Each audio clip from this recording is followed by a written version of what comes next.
Welcome, Bonjour, Ani. It's really wonderful to have you here. Thank you for coming, Miigwech.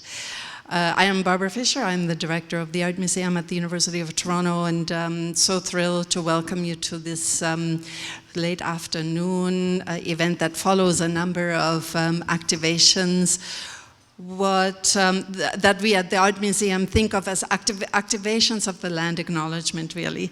So rather than doing a traditional land acknowledgement, I just want to refer back to some of the projects that you might have witnessed or have taken part in this afternoon, including the workshop on porcupine quill practice and traditional beading types, all the way to the fire at Ziebing, and I can still smell the smoke on my clothing for those who've been part of it, as well as the tours of the exhibition and of the project at Simcoe Hall. So all of those iterations of today's program are, in a sense, a kind of acknowledgement of the land, all connect us to and bring back into perspective different relations, which are, of course, activated and or prompted by Migwans' exhibition Earthworks, that is the subject of this afternoon's panels, including histories and ancestral practices around care and stewardship of the land that the Mounds Memory project has been working on for a number of years. So it's my huge pleasure to welcome Migwans, the curator of the exhibition, Pamela Klassen, who prompted the Mounds Memory Symposium and gathering together in collaboration with Mick, as well as Chadwick, Cowie, who has been working on this subject for a long time, and his scholarship is centered on it.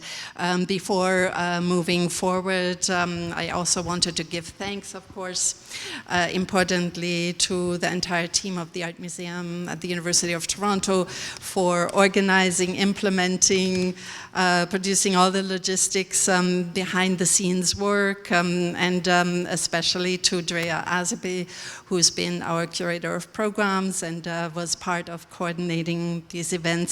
Also, more formally, the amazing Toronto-based Partners in Art, extraordinary for their generous funding support for the exhibition.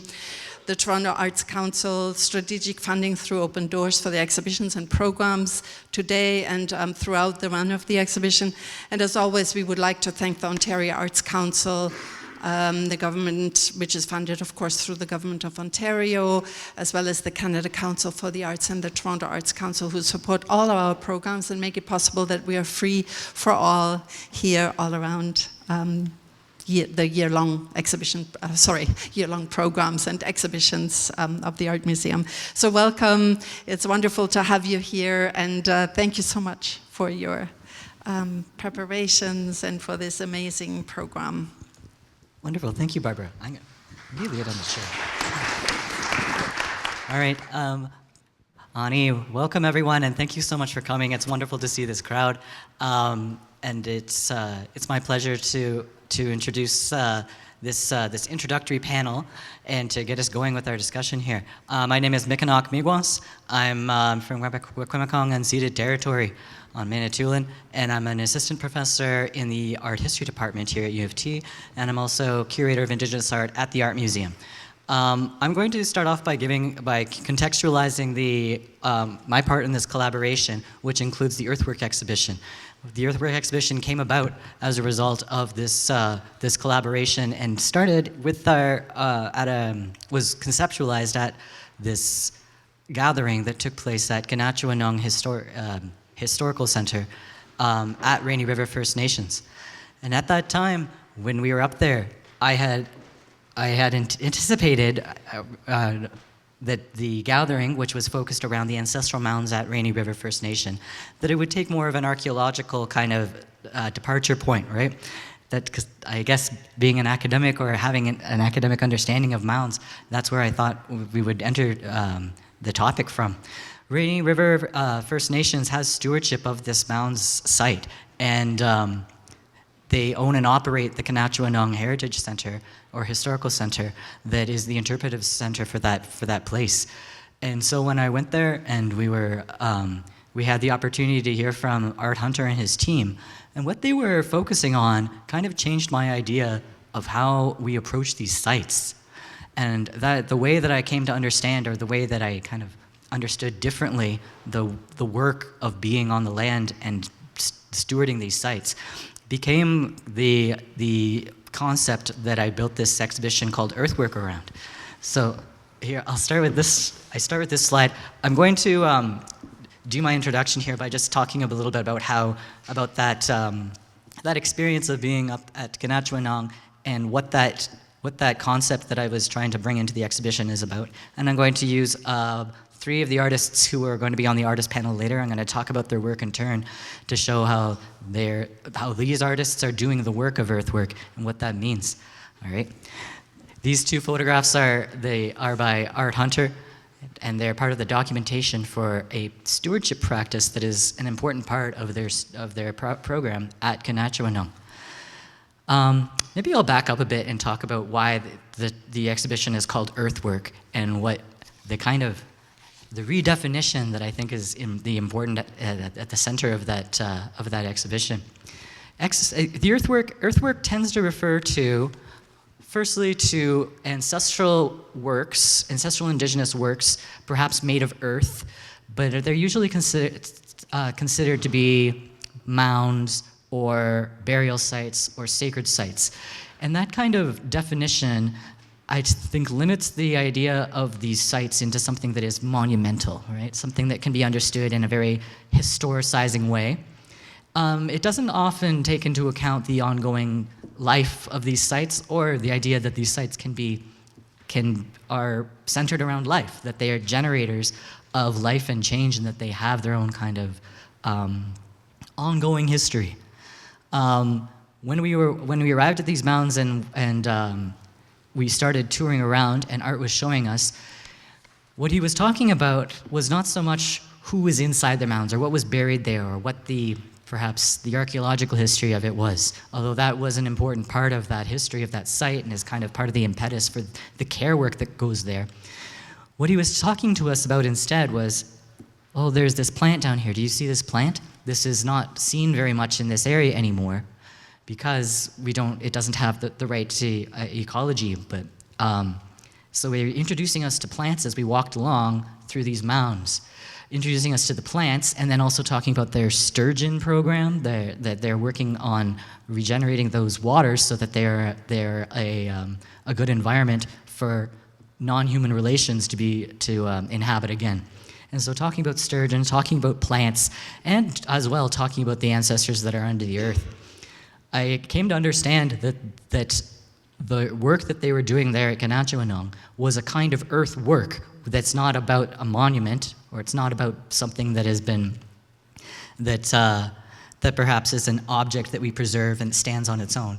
What they were doing there was an ongoing kind of labor, an ongoing kind of work that is actually difficult to conceptualize. How do we think about all the work that went into making the mounds possible in the first place, and how that site is something that is an object of ongoing care?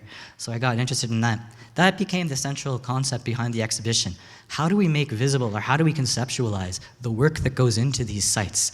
And so we don't think of them as something that is a monument, that is kind of like made by an artist once, or made by a people or a culture even once, and then it's over and done, and that was the original, there was an original state that we must preserve it in. How do we think instead of these sites as ongoing centers and sites of care? So when I went to think about how to represent this in the exhibition, the first thing I wanted to use was Art Hunter's documentation in photo and video of the controlled burns, because that is the stewardship practice that was making it possible for those plants, those really important medicines, those plant relations, and from those insect relations, pollinators, birds, and animals. That controlled burn was what made that ecological site possible. So Art is going to share with us a little bit more about that site and the importance of the controlled burn as a practice in this artist panel later.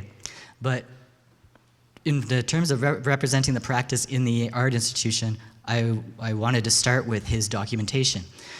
And we're departing, I guess, departing a little bit from my usual curatorial model. Because in this case, we're starting from an object, like a cultural practice, which is a controlled burn, and art's documentation of that, whereas not so much, he didn't take those photos as art objects, he was trying to document a practice, right? So I think of his photos more in terms of, well, in an art world, an art historical and in gallery world, we would think of his photographs more in the sense of a performance document, right? So Indigenous artists are working today in a lot of mediums, and so a lot of that includes performance art, because that's something, I find that category is wide enough to contain a lot of the interdisciplinary and kind of cross-boundary work that Indigenous artists are doing. Performance art is typically understood in the art canon as something that is an action that is done, or something that is a fleeting gesture that is done in the frame of the art gallery. So that could be a useful way to help people understand that what the art object is not just the image of it, like the print on the wall. It's a practice, it's something that happened that we are just seeing a kind of a leftover or a document of. So I wanted to start with that, with art's photos and videos, and then try to show that this is actually something that's being thought of in a larger sense now. This concern with both with labor in the environment, and the idea that the human and the environmental are not two distinct things, but also the topic of the controlled burn and stewardship of land, and especially returning Indigenous stewardship over land. I think these are two really important topics that I wanted to be able to address in this exhibition. So of course, starting from Art Hunter here, I think there's one of the most successful parts of the exhibition has been how the kind of transition between these two images in the exhibition. We start with an image of the landscape that is burned, so there's fire on the land. I think it's interesting to me that the first thing that many touring groups or people who don't already have knowledge of the artwork or the site, when they come into the gallery and they see this image of burned land, they associate it with climate catastrophe and with this kind of negative effects of human intervention in the environment, right? So I think today we're getting a lot of our media environment emphasizes these kind of discourses of catastrophe. And those are important as well, but we should remember that that wildfires and these kind of, what is happening in our natural areas right now, what's happening on the land right now, is in part a result of the discontinuation of Indigenous stewardship practices, which did account for fires and environmental factors, and that controlled burns were one way of making sure that these areas were safe in that way. So when they restarted those controlled burns and started recreating this very special kind of ecology called the prairie oak savanna up north there, what they're doing is creating a space that on this ancestral mound site, they're continuing a tradition that is also very ancient. Okay, so caring for landscapes in this way by creating an open space where certain kinds of fire-resistant plants can do their stewardship work is critically important.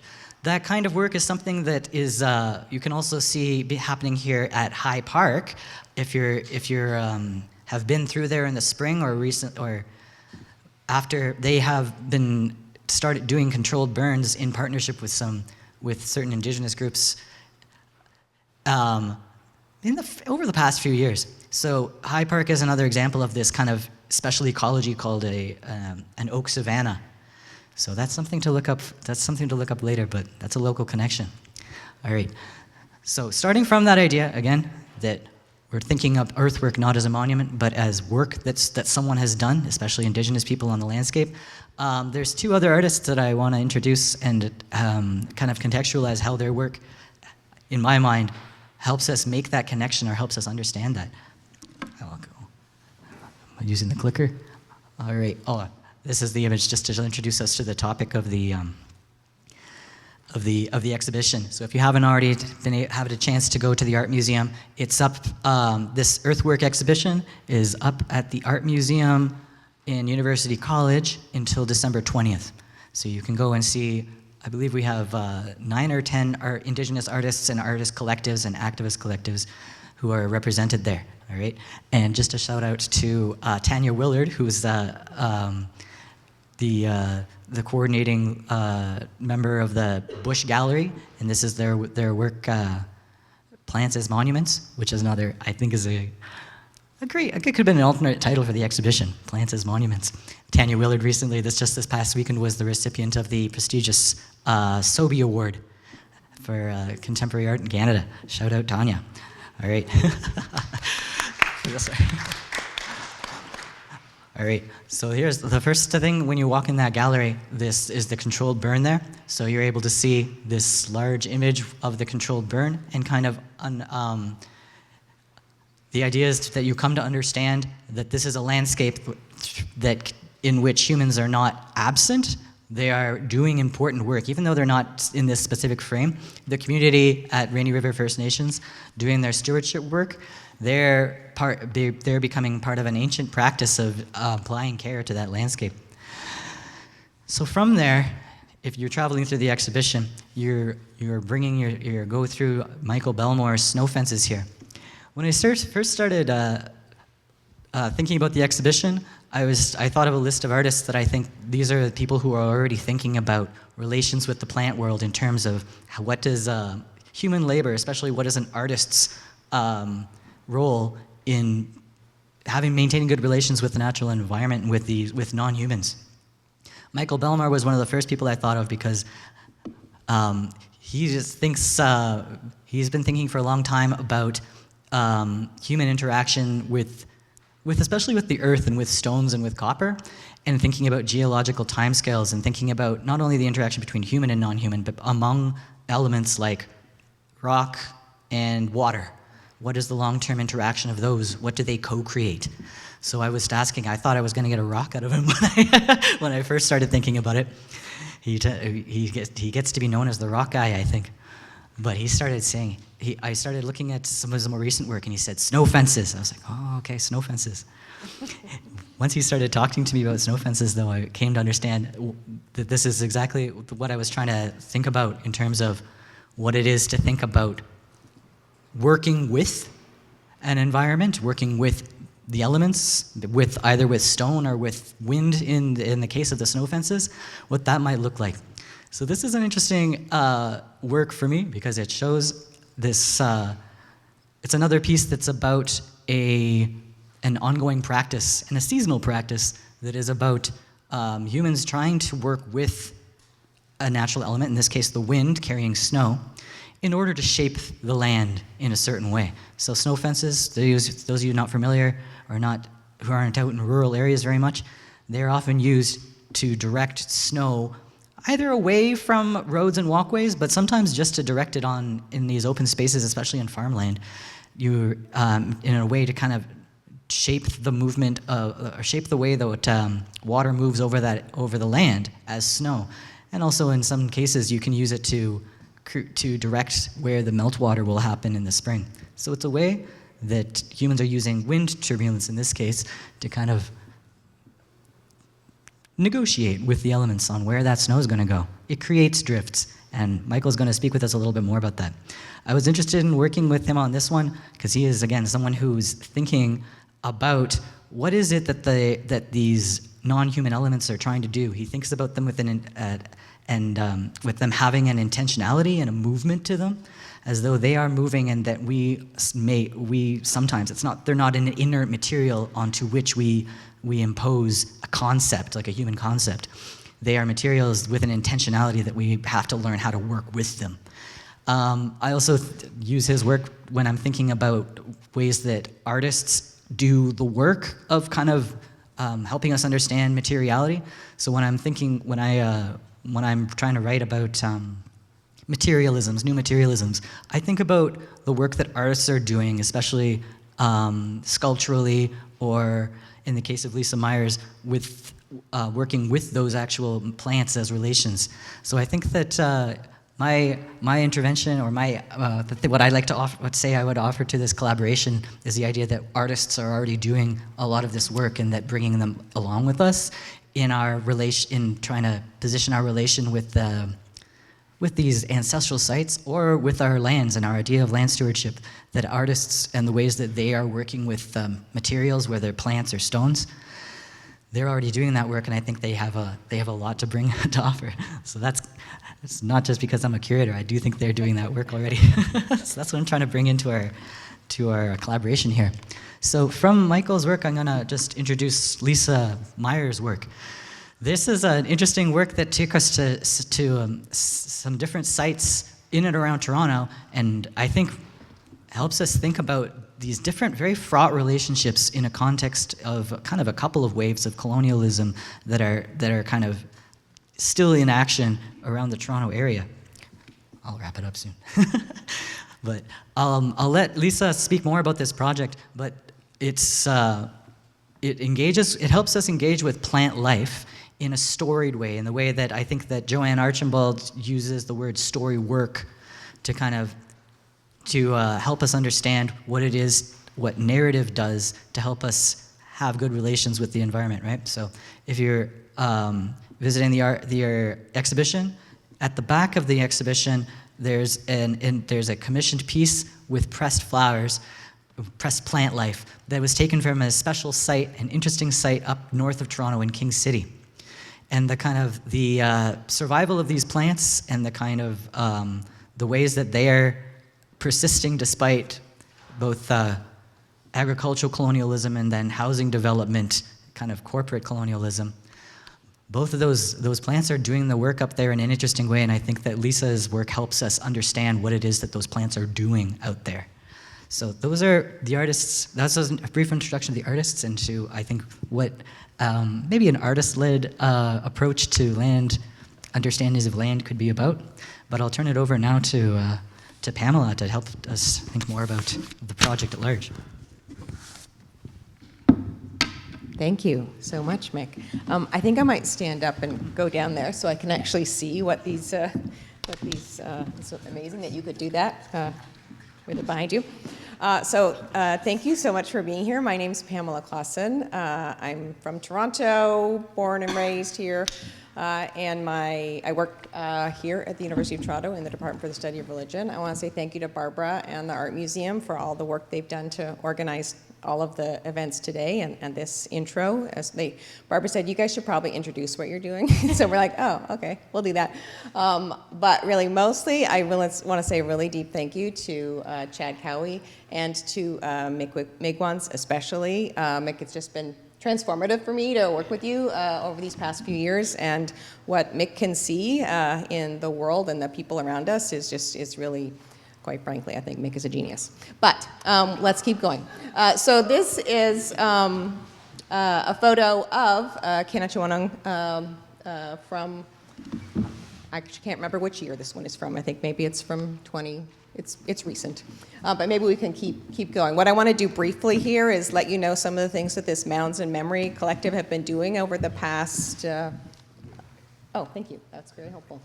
Over the past, I guess, really, we first met in Kay-Nah-Chi-Wah-Nung in 2022, and that was a gathering that was meant to bring museum curators, researchers, community members, elders together at Kay-Nah-Chi-Wah-Nung and to learn about the Manitou Mounds and how Rainy River First Nations steward them. So many people from that first gathering are here in the audience today, and I also just want to make a really big shout out to Art Hunter, who you'll hear from later, who has been sort of guiding me and teaching me about Kay-Nah-Chi-Wah-Nung for many years now. So I'll say more about that in a second. So there's going to be a lot of photos from Art Hunter, because Art Hunter takes a lot of photos. This is one from 2012 that he actually sent me soon after I first visited there in 2012. And you can just see how stunning it was, and how this really does prove Mick's point that art sees the mounds through the plants that bring them alive. This is a beautiful picture of some wild bergamot with mounds in the background.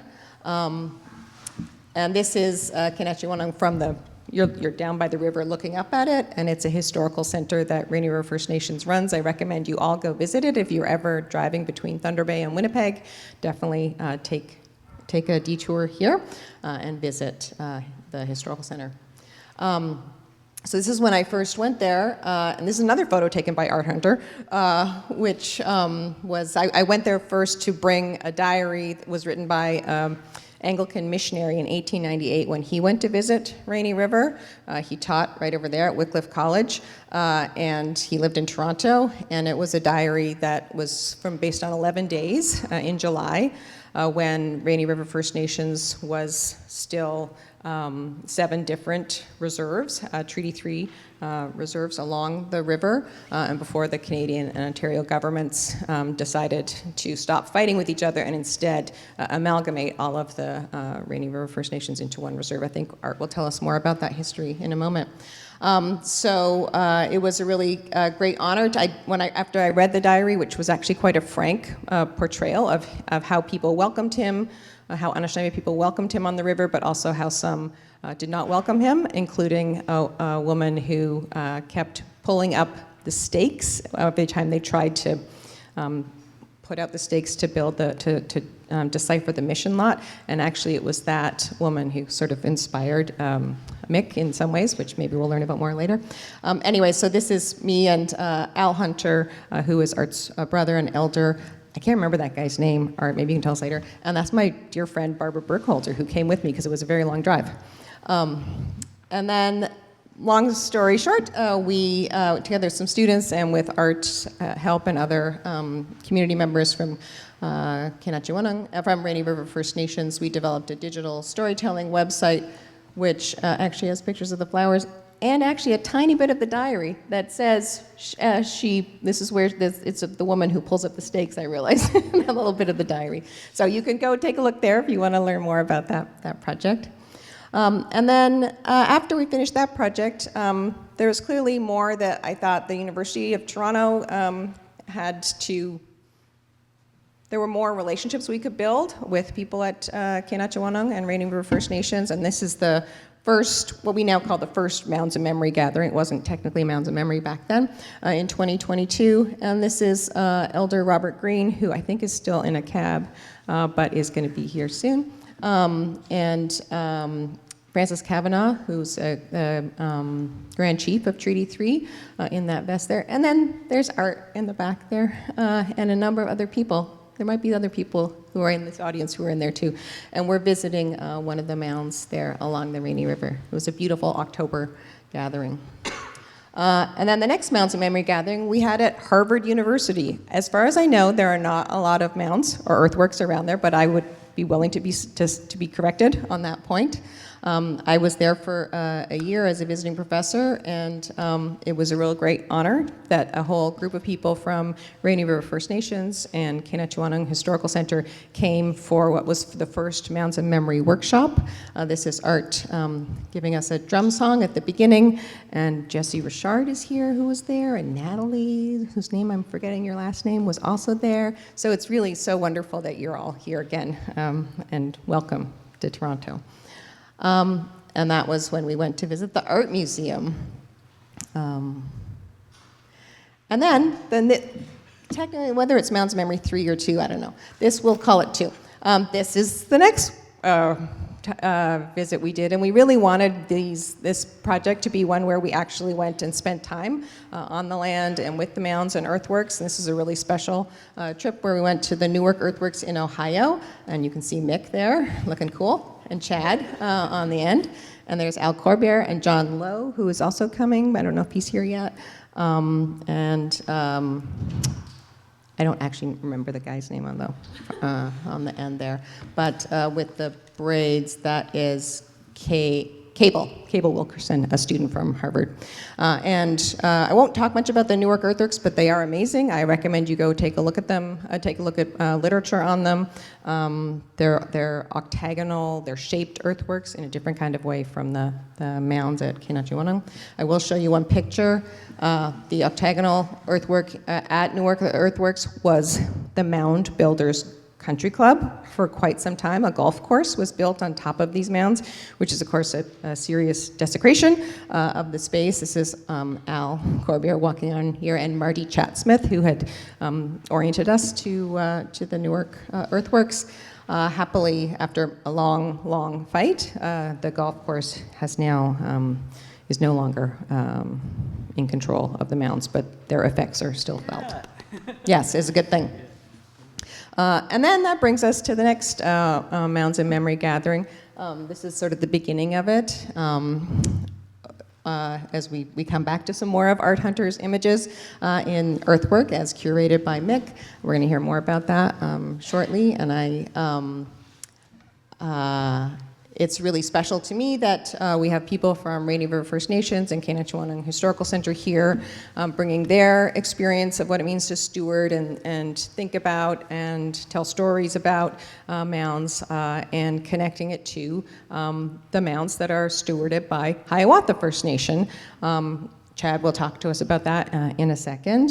So tomorrow, the participants in the workshop are going to go for the next stage of the workshop at Hiawatha First Nation, where we'll learn about their curating of the Serpent Mounds. Both of these sites, both the Manitou Mounds and the Serpent Mound at Hiawatha, are designated by the Canadian government as National Historic Sites. That's the Canadian understanding. And as Mick pointed out, that comes out of the archaeological work that archaeologists did, often without permission of Indigenous peoples, in terms of excavating these mounds. But both Rainy River First Nations and Hiawatha First Nation have asserted and enacted their sovereignty and their ceremonies on these spaces in the really, I mean, they've never stopped doing it, but it's they actually did kick off the both provincial and national and federal governments over the course of the 70s, 80s, 90s. So we'll hear more about that. And then, well, these are some of my students and me standing in front of Art's image, and I also want to thank my students for being here. I have a group of really amazing undergraduate and graduate students who've worked with me over the years, and a really wonderful group. Maybe some of you got to hear their tours earlier today of earthwork and of the Acknowledging the Land exhibit. So yeah, it was pretty special to visit earthwork, visiting this the exhibit, and seeing Art's photos, which actually I think one of these photos he first texted me on my phone, and I thought that's really cool. And then Mick got involved and made it even cooler. And so I'll just end with this beautiful image again, and thank you so much, Migwans. Thank you.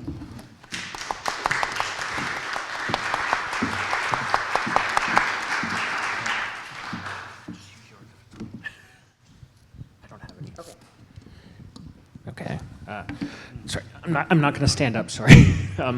Ani Bojo, Chad and Dishnakaz, Pamadashkaryang and Dunjaba, Atikdodam, Oshwa Megwa Doda. So I'm just introducing you to myself. I am Chad Cowie. I am from the Mississaugas of Rice Lake, or Pamadashkaryang in our language, which means where the tall grass dances or where the sun burns because of how it looks on the wild rice. I am part of the Caribou clan, and I am also specifically from Hiawatha First Nation, where we're going to one of the 6 Mississauga recognized band communities by the Canadian government. A little background on that. So Hiawatha, how we get our name for Hiawatha. In 1860, the Prince of Wales, the future King Edward VII, was coming over on behalf of Queen Victoria. On his way over, he got sick on the ship, and his doctor was reading him certain things because he was sent over with a bunch of things to read about the territory he was coming to. But one of the things that helped soothe him being sick was the poem Hiawatha. He loved the poem Hiawatha, and when he actually came to my community, because he did stop in Hiawatha in the summer of 1860, when he was doing his tour, as he was coming across the water, the shoreline reminded him of the poem, so he thought we should be called Hiawatha, and that's how we got the name Hiawatha First Nation. And the area that my community is located, we are on the north shore of what is called Rice Lake by Canada. On the south shore is another Mississauga community called Alderville, and then north of us is also Curve Lake First Nation, or Oshkikamog, and then we have Mississaugas of Scugog Island, and then down towards Brantford, next to Six Nations, we have Mississaugas of the Credit, and way up north between Sault Ste. Marie and Sudbury near Iron Bridge and Blind River, we have Mississauga First Nation. Those are the 6 recognized communities. In regards to my community and how I got involved, my area of training, I'm a political scientist. I do Indigenous politics and Canadian politics, but more talking about things like mounds and burial areas. They're not just cultural, they're not just a place of burial, they're also political, and they're also about our governance, they're about our language, they're about stories, they're about passing on history. And so there's a lot that goes on with that location, especially when we're talking about the mounds at, on the north shore of Rice Lake. The mounds there predate my people coming to the area. According to Western archaeologists, they referred to the people who were attached to the area at the time. They're called the Point Peninsula people. These mounds are over 2,000 years old, and we are lucky that they are still there, and they have not been gotten rid of, like we see in a lot of cases with a lot of earthworks or a lot of proof of Indigenous lives and histories in the areas on the East Coast. So despite my people not actually being fully connected to them, as we came into the area, we become the stewards of it. We protect that territory, we take care of that, and we still utilize it for many of the things that I was talking about. One of our hereditary chief is documented in the Ontario Historical Society about how the mounds come there, Chief Potash. Over the process of going through it, we had 3 different archaeologists who came and looked at the area, because if you look at the map of where the mounds are, and I don't have pictures or anything to show you because there's not a lot in regards to that over the last 15 years.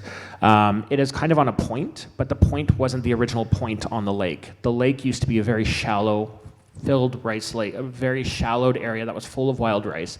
A lot of game, a lot of fish, a lot of different other items that were very important for food sources and for existing on that. So it was very important to not just my people, but other people who came into that area.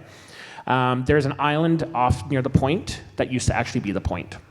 When they built the Trent Severn Waterway and they put in some of the things that go into place, that turned Rice Lake into a lake, with it killing a lot of the wild rice and a lot of the sustainability of what we utilized in that area, cutting off this point into an island, and with it also flooding and hiding other mounds that are probably there that we know about that have been passed down through history. The mounds that still exist are still very significant, and these represent those people who came before. And along the shoreline, there's a midden, or where some people would say garbage was put, so like shells, broken shells from seafood, from mussels, but also various other things that shows the nature and just the breadth of our trading network. You can find conch shells from the Gulf of Mexico there. You can find silver and also bronze and copper from further up north towards the shores of Lake Superior and many other areas as well. Showing again that the trade network goes far and that our connection to other nations and people in the area is far more than what people assumed. Then therefore connecting also with some of what is called by archaeologists the Hopewell culture that connects to some of the other mounds that we see down in the States. As time went on, the mounds area became farmland. It was utilized as farmland before some of the archaeologists picked up on this, and we bought it back in the early 1900s and leased it to the provincial government. This made it, if any of you know, Serpent Mounds Provincial Park, which existed until the mid-90s. The agreement understanding was that they were to take care of it. That was not necessarily done, as some excavations were done, especially by a specific person. They dug into the side and put in plexiglass you could actually look in. On top of that, we found out afterwards that he also collected things that he should not have. And when he passed away, they went to a specific institution that is at Bloor and St. George. And we have been trying to get them back since. Again, even though we are not technically, according to how some people might look at it, relations, it's still our job and our duty to protect those who are there and those ancestors. And it's not just those ancestors that are there. The area has also seen context and contestation over the 2,000 years that they've been there. The Beaver Wars, if you know about it, we actually know that there are Haudenosaunee who have been buried there from the battles that have happened near Rice Lake, so there are a couple that are buried there as well, showing that not just the Point Peninsula people, but those who came since have also utilized this territory for a place of burial and of getting together. As time went on, and especially I know this is where I get all political sciencey, sorry. When the Harris government came in place in the 90s, during the Bob Rae provincial government, there was a promise to acknowledge hunting and fishing and harvesting right for the Mississauga communities and the Chippewa communities who were impacted by the Williams Treaty. It was just an agreement that was made with the province. The Harris government removed that, and this was at the same time that there were some issues coming up with budget stuff, and they were planning to not renew anything to do with the mounds, but we also realized that they weren't actually taking care of it. So in the summer of '95, if anyone remembers what else happened that summer, my community also blockaded it during the Labor Day weekend, preventing people from going there. Some people were not happy about that. There was one specific convenience store in Keene that was very angry by this. They went out of business in 6 months after. But I remember being there, playing tag with the other kids. I was like 11, and then as I got older, looking back on it, I realized I took part in my first blockade at the age of 11. This went on at the same time Ipperwash happened. And I remember watching some of the things fall out there, and some of our adults, because I was a kid at the time, watching it unfold, and then most of us kids going back to the reserve after that, just in case. But it was a sign of us taking it back and showing our will, especially as my community, we're starting to relearn who they were and starting to have a lot of our history and understanding of ourselves come back out of the woodwork and be brought back to us. The schools that children were forced to go to, and I don't like calling them schools, was very successful in my community. My great-grandfather's generation being one of the last generations that had to go unless you were an orphan. So there was a lot of this starting again in the late 80s and early 90s connected to the mounds, and then us taking back the mounds, which was a very interesting component because the year prior to this was also our first powwow since coming back to tradition, and we held it at the mounds. The following year, we took back control of the mounds. We kept it as a park for people to come learn and understand. And where my family connects into this is my mom was the first park manager that year. She looks whiter than I do. So we had a lot of people coming in who were like, oh, I thought the Indians took over it. And then she's red hair, and she was red-haired and blue-eyed. And she was like, yeah, well, no, we didn't. We just, it came back under our control, and they realized she was also Native, and you could see them freak out about that because they didn't know what to do about it. But it was an interesting year, and it was something that connected a lot of my generation to the area because we worked there for summers. We'd come in as teenagers and work there and help with it and connect with it. And as it came back into our community sphere and control, we started to see ceremonies come back as that re-education and that learning has gone on. Since then, that continues to go on. And especially the last 2 years, our community has started to rehold our powwow there. So the last 2 years, it has been held at the mounds alongside them rather than directly in our community, because where the mounds are in my community, there is a patch of land that is non-native land anymore. So it's separated into two different plots in a sense. But we have our cultural gatherings there. But alongside that, where it is available, and you can come as an individual, you don't have to be from the community to come to the powwow. We do still, and we have for years now, done ceremonies there, whether it is sunrise, whether it is moon, whether it is fasting, and a few other items that go on there that people can come and attend from our community, and they still connect with that, and people still go and feast those ancestors that are in the mounds there today, because that is part of our duty as taking care of them and being those caretakers for that territory. And we continue to do that, whether it is very much connected to us or it is connected to those people who put their ancestors there, or those who came in between, because that territory has consistently seen the contestation of societies meeting, and with it, the politics of what that means. Migwans.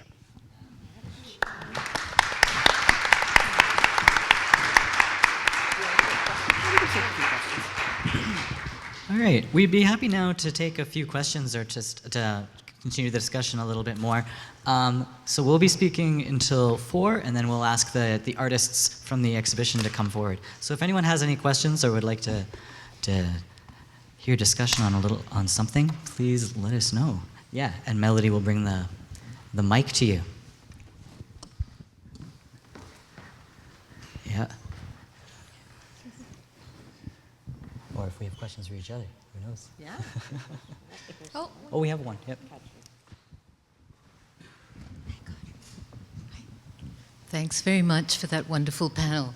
I just wanted to ask Chad, so are you finding that there's there's issues, legal or otherwise, around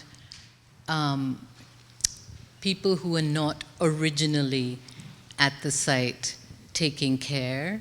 I mean, are the laws geared towards sort of continuous practice or some notion of authentic inhabitation? I mean, I'm just thinking because this is the case in Australia, which I've read about. So.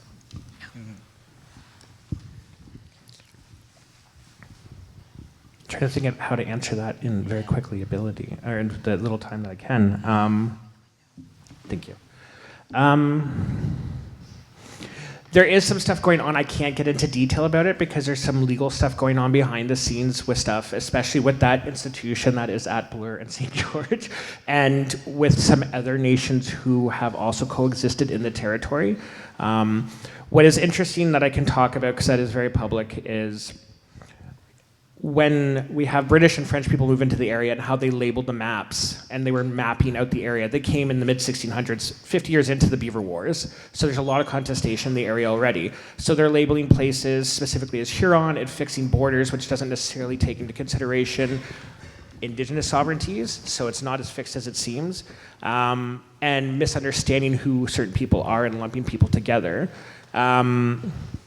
So one of the issues that we came up with over time was, from my understanding, there was contestation over one nation and my people being told that the other one was not allowing the other one protect their ancestors in the area. And we found out since that that's not been the case, and that had led to, in the fall of 2022, a major get-together between the Huron and the Mississauga people. It was the first time the two nations had got together as nations since 1813. And this was a big movement forward because both were made to believe through certain people, organizations, institutions, that the other side was preventing them from trying to make sure to get patriation back of certain things, such as parts of these ancestors. And once coming together, we found out that it wasn't each other who was causing the issue, it was something else. So there's an MOU to go forward about how to do that. So there's movement on it, but I can't go into more detail about that. There is someone who might be speaking about this tomorrow from my community, Tom Cowie, who's been a part of the consultation process. But this is something that's done between many nations because, especially with Canada, they want to fix nations, Indigenous nations, into a specific compartmentalized thing that has fixed borders, and that's not how it's going to work. We do have to worry about people utilizing the space in a way that they shouldn't be, from outside and within, people who break into the area. We used to have a visitor center there, and during COVID, someone broke into it and stole a whole bunch of stuff from the visitor center. So this is also an issue that comes up, especially because the park right now is closed to public people. It's not open for public. It's only open for us to come and do stuff, ceremonies, and other than when we do the powwow. So yeah, there's a lot of issues that come up exactly what you're talking about, but unfortunately I can't really go into a lot of detail with it because of what's going on behind the scenes. That was very diplomatic and concise. It's a big topic for sure. Thanks for asking about that. They say Mississaugas are diplomats, so who knows? No. All right, we have time for another question if anyone has something for us. Or we could get Chad just to go on. Yeah. Okay. Yeah, we have one more. If Melody could.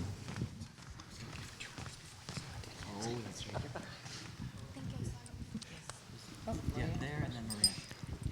Hi, thank you. I had a question about, as a visitor, so for example, I know there's a mound in Scarborough that's sort of in the middle of a subdivision that I visited, and I just wondered if you had suggestions or recommendations of like protocol for someone just going to visit, how to honor the mound and sort of to do or not to do, like even is it to not walk on it or anything like that would be helpful to know.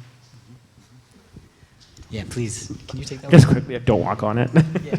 And the protocol, from what I'm understanding and where I come from, is you don't have any mind-altering substances before that, so alcohol or pot, etc., marijuana. You don't have that when you go near it. Some nations, it depends on the days. It could be 4 days to 1 day before you go near it, but definitely don't walk on it.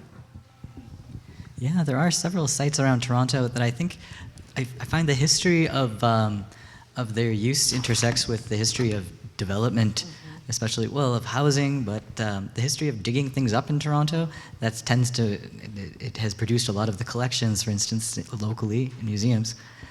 Yeah, so things like, is it Tabor Hill? Is that that's the one in Tabor Hill that have kind of been thematized as a site by the municipalities, which is its own, like in the sense of a park, right? Which is one approach to, I guess, conserving the site as a distinct entity. But yeah, thank you for that question. We had one, Maria there. Mick, can you share how you position earthworks and mounds within art history when we're talking about Canadian art history? Okay. Or contemporary Canadian art history? Yeah. So I guess I spoke a little bit about how the title of the show, Earthwork, was trying to kind of reframe it from a monument to kind of a more labor-based definition. But so there are other definitions of earthwork that pertain to like more recent art history. So the word earthwork has also in the 60s and 70s come to be associated with the minimalist and conceptual artists who were making land art. So the movement that I think is popularly associated with like Richard Serra, Robert Smithson. The show is also kind of it's more of a subtextual reference to that history and a kind of